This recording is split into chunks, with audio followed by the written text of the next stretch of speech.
नमस्कार दोस्तों, मैं हूं सम्राट सौरभ और आप देख रहे हैं नॉलेज चिप। तो दोस्तों, आज जो है क्लास 6 हिस्ट्री का जो है 9वां चैप्टर आ गया है। इससे पहले कि आप लोग जो चैनल पर नए हैं, चैनल को सब्सक्राइब कर लें और बेल आइकन को भी प्रेस कर लें, ताकि जो है एनसीईआरटी का जब भी आपके लिए क्लास आए सबसे पहले आप तक पहुँचे। और आप लोगों को बता दें कि हम जो है क्लास 6 से 10 तक का एनसीईआरटी कंप्लीट कराएंगे, इसलिए और भी ज़रूरी है कि आप लोग चैनल को सब्सक्राइब कर लें। चलिए आगे बढ़ते हैं दोस्तों। तो आपका 9वां चैप्टर है नए साम्राज्य और राज्य। चलिए देखते हैं। प्रशस्तियाँ, यह एक विशेष किस्म का अभिलेख है जिसे प्रशस्ति कहते हैं। यह एक संस्कृत शब्द है जिसका अर्थ प्रशंसा होता है। प्रशस्तियाँ लिखने का जो है प्रचलन था। चलिए आगे देखते हैं। देखिए, समुद्रगुप्त की प्रशस्ति। समुद्रगुप्त के दरबार में कवि व मंत्री थे हरिसेन ने इसमें राजा को एक योद्धा, युद्धों को जीतने वाला राजा, विद्वान और एक उत्कृष्ट कवि के रूप में भरपूर प्रशंसा की है। चलिए अब आगे देखते हैं। देखिए, हरिसेन द्वारा समुद्रगुप्त की नीतियाँ। देखिए, पहला नीति क्या था? आर्यव्रत के 9 शासकों को समुद्रगुप्त ने हराकर उसके राज्य को अपने राज्य में मिला लिया था। चलिए अब दूसरा देखते हैं। देखिए, दक्षिण पथ के 12 शासक आते हैं। इन सब के हार जाने पर समुद्रगुप्त के सामने समर्पण किया था। चलिए अब तीसरा देखते हैं। तीसरा देखिए, इसमें असम तटीय, बंगाल, नेपाल और उत्तर पश्चिम में कई गण तथा संघ आते थे। ये समुद्रगुप्त के लिए उपहार लाते थे, उनकी आज्ञाओं का जो है पालन करते थे और जो है साथ ही उसके दरबार में उपस्थित हुआ करते थे। और देखिए चौथा और अंतिम क्या था? कुषाण तथा शाक वंश श्रीलंका के शासक भी थे। इन्होंने समुद्रगुप्त की अधीनता स्वीकार की और अपनी पुत्रियों का विवाह उससे करा दिया। चलिए अब आगे देखते हैं। देखिए, विक्रम संवत 58 ईसा पूर्व के प्रारंभ होने वाले विक्रम संवत को गुप्त राजा चंद्रगुप्त द्वितीय के नाम से जोड़ा जाता है। ऐसा कहा जाता है कि उन्होंने शाकों पर विजय के प्रतीक के रूप में इस संवत की स्थापना की तथा विक्रमादित्य की उपाधि धारण की। चलिए अब आगे देखते हैं। देखिए, वंशावली। वंशावली जो है अधिकांश प्रशस्तियाँ शासकों के पूर्वजों के बारे में बताती है। उनकी माँ कुमार देवी लक्षकवि गण की थी और जो है पिता चंद्रगुप्त गुप्त वंश के पहले शासक थे, जिन्होंने महाराज धीराज जैसी बड़ी उपाधि धारण की। समुद्रगुप्त ने भी यह उपाधि धारण किए थे। चलिए अब आगे देखते हैं। देखिए, हर्षवर्धन तथा हर्षचरित। 1400 साल पहले हर्षवर्धन ने शासन किया। इसके दरबारी कवि युवान भट्ट ने संस्कृत में उनकी जीवनी हर्षचरित लिखी। उसमें हर्षवर्धन की वंशावली देते हुए उन्होंने राजा बनने तक का वर्णन किया है।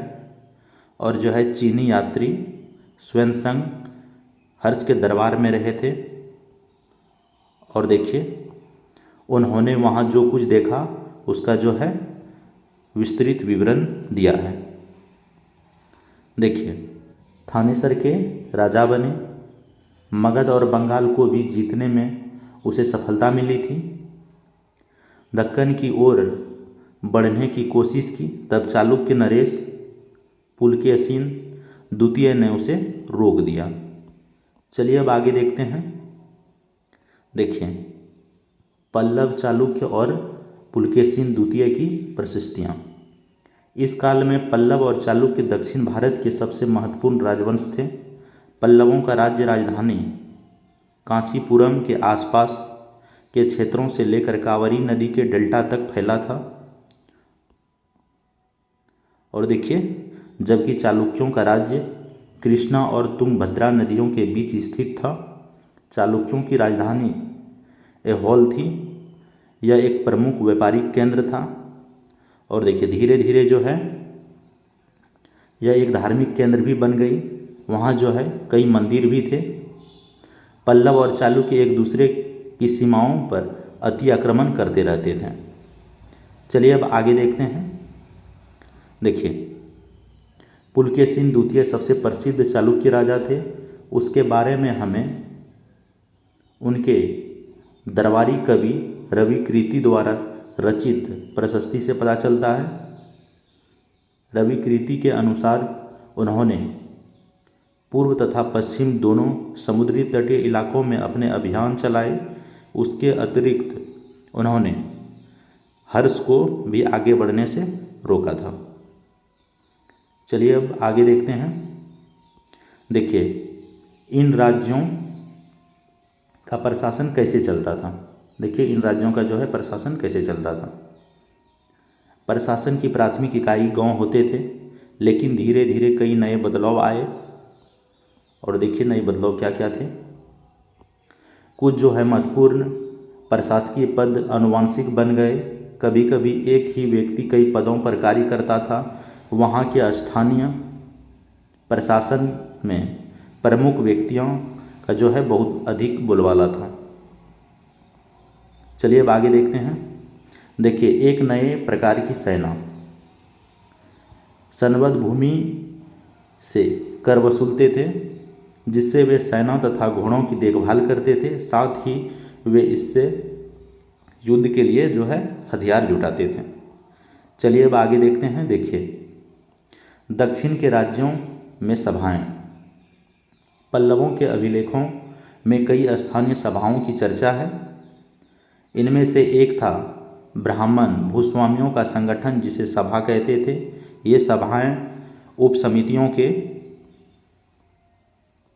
जरिए सिंचाई, खेतीबाड़ी से जुड़े विभिन्न काम, सड़क निर्माण, स्थानीय मंदिरों का देखरेख आदि का जो है काम करते थे। अब देखिए नरगम क्या है। नरगम जो है व्यापारियों के संगठन का नाम था। संभवतः इन सभाओं पर धनी तथा शक्तिशाली भूस्वामियों और व्यापारियों का नियंत्रण था। चलिए अब आगे देखते हैं। देखिए, उस ज़माने में जो आम लोग थे वो किस प्रकार रहते थे। आम लोगों को ऊंचे तथा शक्तिशाली लोग अछूत मानते थे। उन्हें शहरों के बाहर रहना पड़ता था। अगर इन लोगों को शहर या बाजार के भीतर आना होता था तो सभी को आगाह करने के लिए लकड़ी के एक टुकड़े पर चोट करते थे। और जो है यह आवाज़ सुनकर लोग सतर्क होकर अपने को छू जाने से या किसी भी प्रकार के संपर्क से बचते थे। तो दोस्तों, आज जो है आपका 9वां चैप्टर कंप्लीट हो गया और जल्द ही आपका 10वां भी चैप्टर कंप्लीट हो जाएगा और आखिरी चैप्टर। इससे पहले कि आप लोग जो चैनल पर नए हैं, चैनल को सब्सक्राइब कर लें। और यदि आप लोगों को वीडियो अच्छा लगा हो तो वीडियो को लाइक ज़रूर कर दें। अब हमें इजाज़त दीजिए। धन्यवाद।